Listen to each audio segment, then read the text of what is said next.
Hey guys, welcome back to World Mechanics. Thank you guys for watching and subscribing to the channel. Today will be super helpful video guys to any of you having a Kia Optima with a 2.4 GDI engine, especially that generation engine guys, and you're trying to replace timing chain, and we're talking about the complete timing chain kit guys, about the main timing chain, oil pump timing chain, two tensioners, guides, everything. Stay with us, we'll explain how to do that. You don't need to remove your engine to do that. We simply have it out so we can clearly show you guys how to do that. Now, let me tell you guys, it will involve quite a bit of work, okay, but you don't need to remove your engine. We'll cover everything from start to finish. Make sure you stay with us until the end. It's a long video, but very detailed as well. Now, let me tell you a little bit about us. Every single car we get at the garage, guys, we try to make at least 200 to 300 free repair videos. Why we do that? Simply because our mission at the shop is to save you as much money as we can. All we need guys in return, please subscribe to the channel, like the video, that way we can keep providing this free information to you. Now, if you guys need to buy any parts, tools, timing chain kit, anything for a really good price, at a really good price and quick shipping as well, check out the link in the description of the video below. That's where we get all our tools and parts from. So before we continue, we're going to pre-loosen, okay, the pulley for the water pump, the 3 bolts right here, okay, because we'll need to remove that pulley. So while you have the belt, it's going to hold the pulley and prevent it from turning, so we can pre-loosen those, and then we can continue with the next step.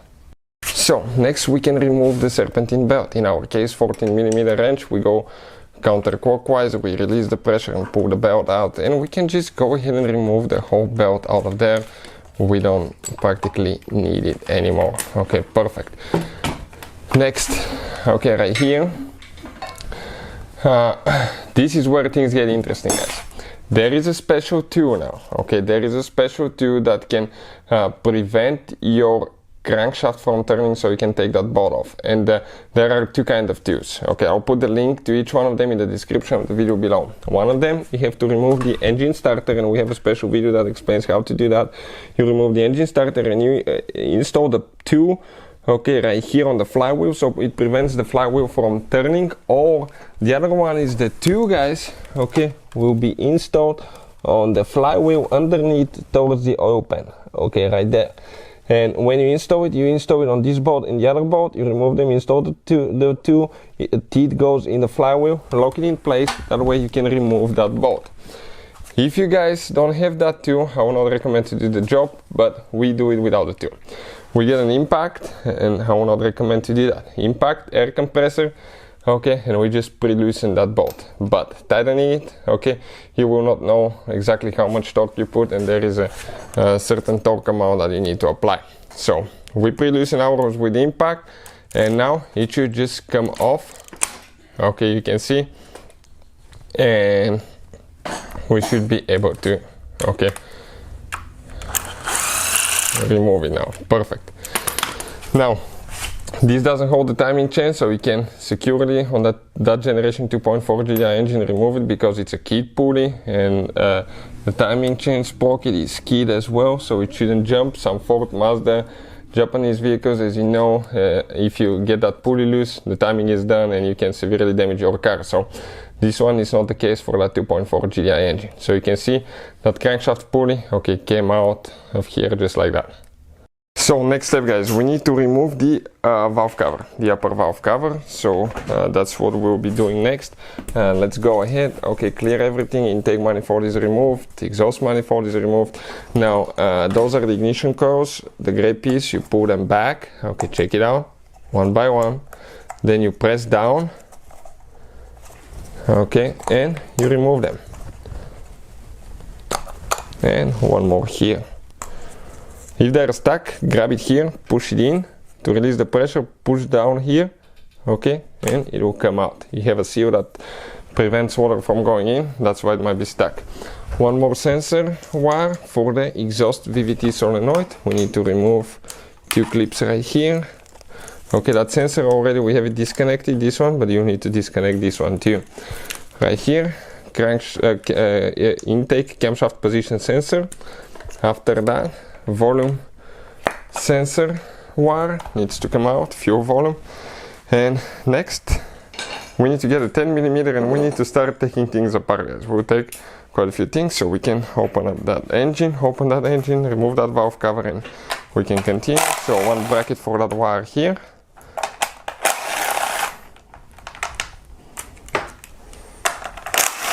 Alright, perfect. Now, you can see how the wiring harness comes to the side. With that same 10mm, we're going to remove all 4 ignition coils. As you can see, they have 4 bolts that need to come out.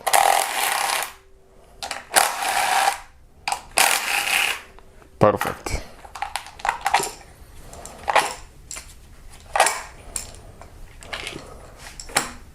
All right.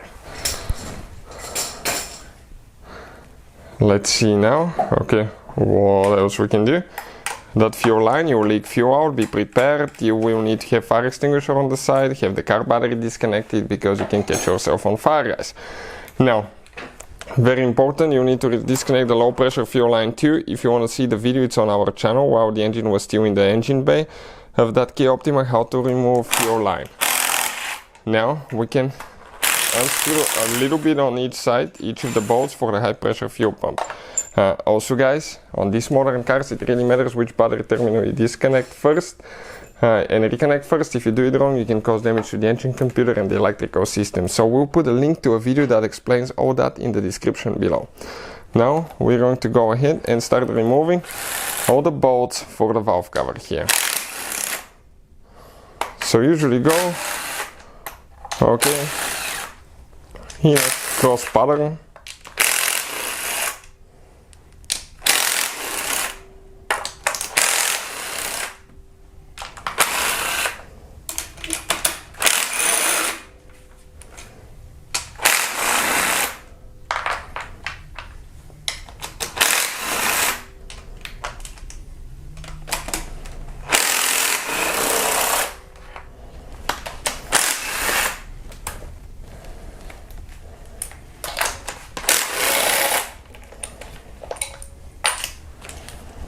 So we're just removing each one of them.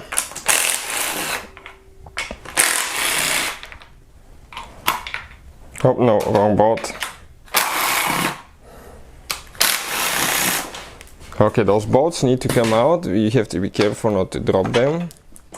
So all of these, okay, need to come out.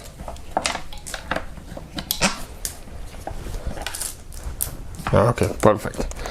Now that upper valve cover should come out. Okay, that fuel line, if it's in the way, you may pre-loosen one nut here.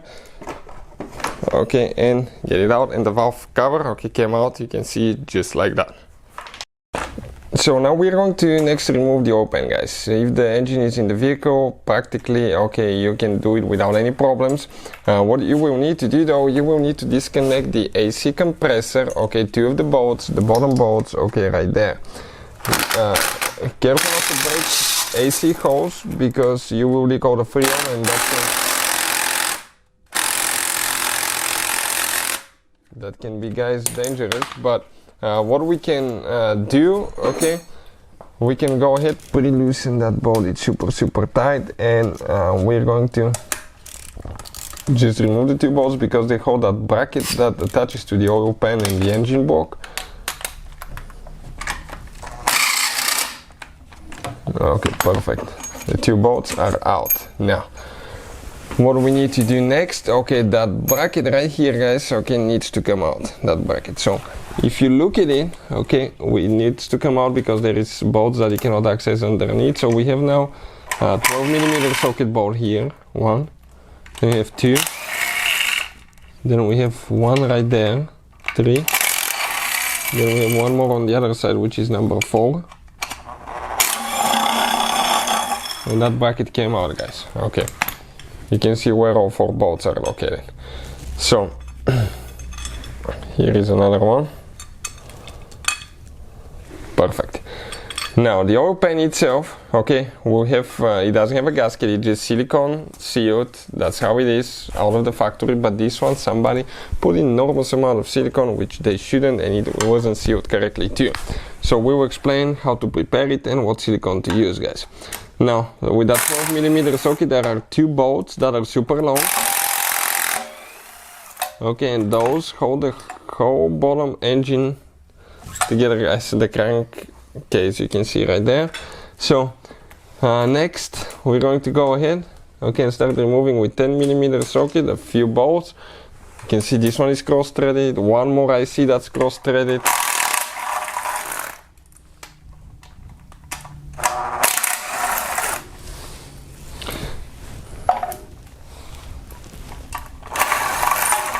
Okay, right there as well.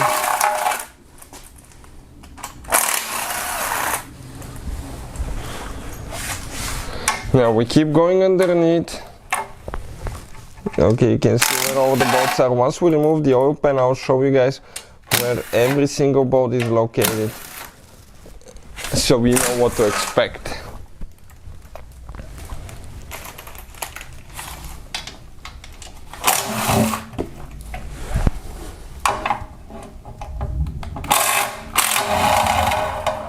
You have to make sure that the engine oil is drained. Okay, ours is already drained, but if you haven't drained it, it will be a huge mess. So make sure the engine oil is drained before you remove any components on the oil pan.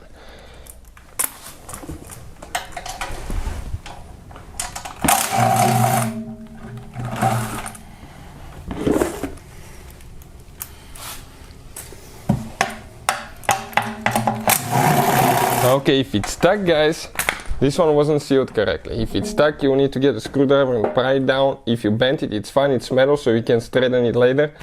Okay, and we'll be rebuilding that engine. I can see pieces of a rod bearing here and a connecting rod as well. So yeah, we'll be rebuilding that engine, guys. Now let's explain what will be the next step to reseal it. We'll get the silicone that we use. You will need to get a scraper, clean everything super nice and good, not to have any old silicone. Clean it with rubbing alcohol. After that, clean the engine block everywhere, guys, with a scraper, with cleaning alcohol, and we're using that high temperature gray gasket maker, okay, which is amazing, guys. Okay, amazing. And you just apply, okay, on the inner side of the oil pan and around each bolt, okay, and on the inner side, and you close it, and practically that's how you guys reseal it. There is no gasket there. If you do everything by the book, every time you remove the timing cover, you need to remove the oil pan so you can reseal everything correctly. Otherwise, there is a chance that things will not align good, and that can develop leaks as well. So let's explain how to, okay, remove that timing cover now. You're going to have the engine mount here that we'll need to remove. If you have the engine in the vehicle, your engine needs to be supported really good, guys. Okay, really good, because from all the working and vibrations, make sure it doesn't fall. Support it on multiple points. Okay. And this one is coming out. Now we need to remove the tensioner pulley as well, which we recently replaced, because we will not be able to remove that bolt that's under the tensioner pulley there. Okay, let me show you. You can see that's the bolt right there. So let's go ahead. Okay, get that one with 14mm. Remove it now. This is counterclockwise. Okay, it's reverse. It's actually clockwise. You get it loose. Not the other way. It's a reverse threaded bolt, guys. This one. Okay, and it will be tight. Okay, perfect. But it did come loose. Now all we have to do, go ahead. Remember, it's reverse threaded. Perfect. And now right underneath we have another bolt that we can remove now to actually get to the bolt on the timing cover here. So let's go ahead, do that. This one is okay, what is that one? 17mm. So 17mm now is in our case right here. We're going to go ahead, remove that bolt. This is a normal threaded bolt. Get it loose, going counterclockwise. And that tensioner, it's important to install it in the correct location later, because if you look at it, you have one dot right here. Okay, let me focus a little bit slower, because okay, right there, it aligns in this hole right here. So now we're going to remove the idler pulley right here with the same 14mm that we used earlier. Perfect. Now the water pump that we pre-loosened earlier, it's with 10 millimeter, so we need to go ahead, remove the 3 bolts here. Perfect. Alright, great. Now, if you look at it now, guys, okay, what we have here, we have only 10 and 12 millimeter bolts holding the timing cover in place. So let's go ahead, do that.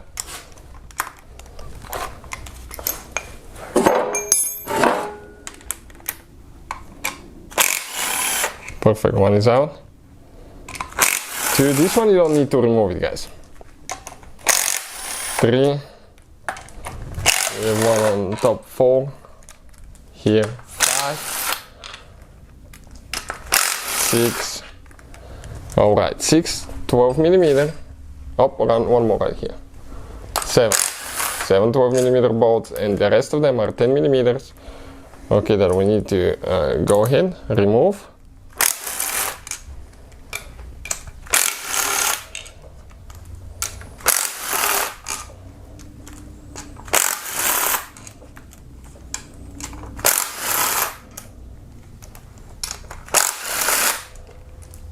Perfect. And now let's see what else. Penetrating oil, guys. Here we need to spray the 2 guides, okay, that we have. Okay, really good. No, right here is the other one, because they can be really rusted and it can prevent the timing cover from coming out. Never, guys, okay, it could be stuck because of the silicone, but eventually it will come loose. You have prying points like right here, you can see, and you will have one more, okay, let me see, right there. But now it's important, guys, and on the back side here, it's important not to put too much pressure. If you do, that thing can easily crack. How we know that? We've done it in the past. They can easily crack. If it doesn't come out, just go a little bit on each side, on the bottom, multiple points, a little bit, wiggle it, and it will come out. You can see just like that.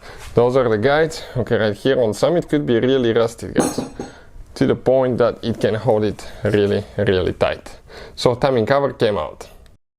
Now for the timing chain, guys, okay, right here for the timing chain, okay, we recommend to always replace not just the major timing chain that runs from the crankshaft to the camshafts, but also the one for the oil pump. So that will require, okay, some extra work, but it's well worth it, guys, in my opinion, if you're planning on driving your car for a long time. So let's go ahead, start on that, and we'll explain what to do next. So we're going to install the bolt on the crankshaft now, okay, so we can turn the engine. We remove the spark plugs on cylinder 1, 2, 3 and 4, all cylinders, and with a screwdriver we can check the depth of the cylinders. 2 and 3 go together, 1 and 4 go together. Let's go. Okay, you can see 1 and 4 will go up. Now we need to go down, okay, like that. Okay, let me verify that all of them are down. Okay, perfect. That means that the engine is, all the pistons are in the middle. What that tells us, it tells us, guys, that if we accidentally screw something up on the camshafts or something, we're not going to bend valves, guys, because otherwise you can easily bend valves and you will need the engine rebuilt. So let's explain now, guys, okay, what else we need to do here. The tensioner for the timing chain, we need to go ahead and remove it with a 10 millimeter socket. Perfect, it comes out. Next, these are hydraulic tensioner and they do fail, and if you hear a rattle noise coming on cold start, it could be, guys, because of teeth that got wore out, and you can see even right here, you can feel how wore out it is. It's unbelievable. That's where it presses against just a plastic, okay, a plastic tensioner out. Okay, removing that one now. So now if you have a lot of tension, okay, what you can do at that point, okay, we actually have a little bit, okay, right here, a little bit of slack between the camshafts. So I'm going to either do that, okay, let me go back a little bit. Perfect. Okay, and we can get it out. Okay, great. Now 10 millimeter socket, we're going to remove that arm right here. The tensioner guide, it's not an arm actually, that's a timing chain guide with 3 10 millimeter bolts. So this comes in an angle like that. That timing chain now should come loose. If it doesn't, here on top I need to actually reposition the camshafts because they're spring loaded. Now that's why we need the engine in the middle, guys, the pistons, because we're not afraid that we're going to bend the valve while removing things. And there's a sprocket here as well that we'll recommend to replace as well, guys. Now that's number one mistake people will make here. They will try to get that nut loose. Never do that, because that oil pump right here, that's your oil pump, it actually has a counterbalance shaft as well. And if you get that nut loose, you're done, and your engine will be vibrating like crazy and can even fall apart. So what we need to do, remove the tensioner now for the oil pump. This is not a hydraulic tensioner, it's just a spring loaded tensioner. It doesn't need too much tension here, so but replace it, because that spring can get soft, guys. Pop right in the thing, right in the oil. We'll get it in a little bit. Now that's the tensioner arm right here that we need to go ahead and remove, and we'll show you how much wear it has on it. So check it out now. If you look, okay, let me show you here. Check out the wear, guys, deep grooves. So definitely needs to be addressed right here as well.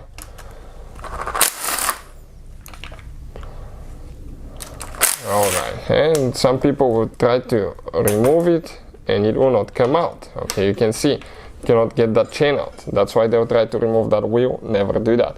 At that point, we need to remove the oil pump, guys. That's where things get a little bit nasty, because we have, I believe, 7 bolts that we need to remove, and they're with a 12-point socket, okay, like this one.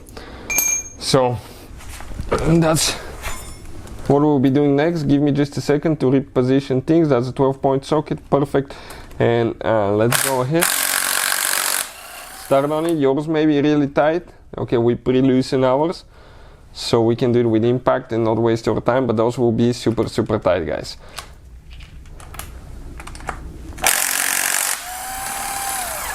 Perfect. Now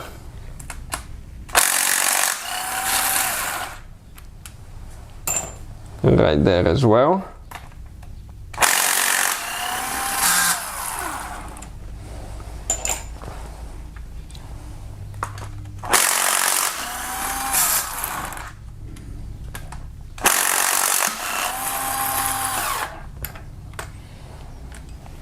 Okay, and the last one probably, okay, how many we removed? 6. Okay, because there should be 7 bolts, I think. If we removed all of them, then the last one will be right here, so we can hold the pump, because that pump is heavy, guys. Believe us. Now at that point you need to tilt it back. Okay, and it can come out, and you can remove the oil pump chain. Okay, you can see just like that as well. Now if the engine is in the vehicle, you need to remove the engine mount, okay, on the passenger side. So you need to make sure that the engine is supported at multiple points, okay, before you continue, because if that engine drops on you, it can smash your hands, yourself underneath, so you want to avoid that to happen. So you can see, guys, those are the 2 timing chains. That's how we remove them. That's the main chain right here, and then we have the oil pump chain, and the oil pumps right here, tensioners, everything is right here, guys. So all that's been removed. Now putting it together, guys, it will take the video got really long, so next video we'll have, it will be called Kia Optima timing chain marks and installation. So check it out. That will be part number 2, where we'll be installing everything and set the timing on this car. So if you need to buy the kit, we'll put the link, okay, in the description of the video below, where you can do that. Hopefully the video will be helpful. Thank you for watching, and see you guys next time.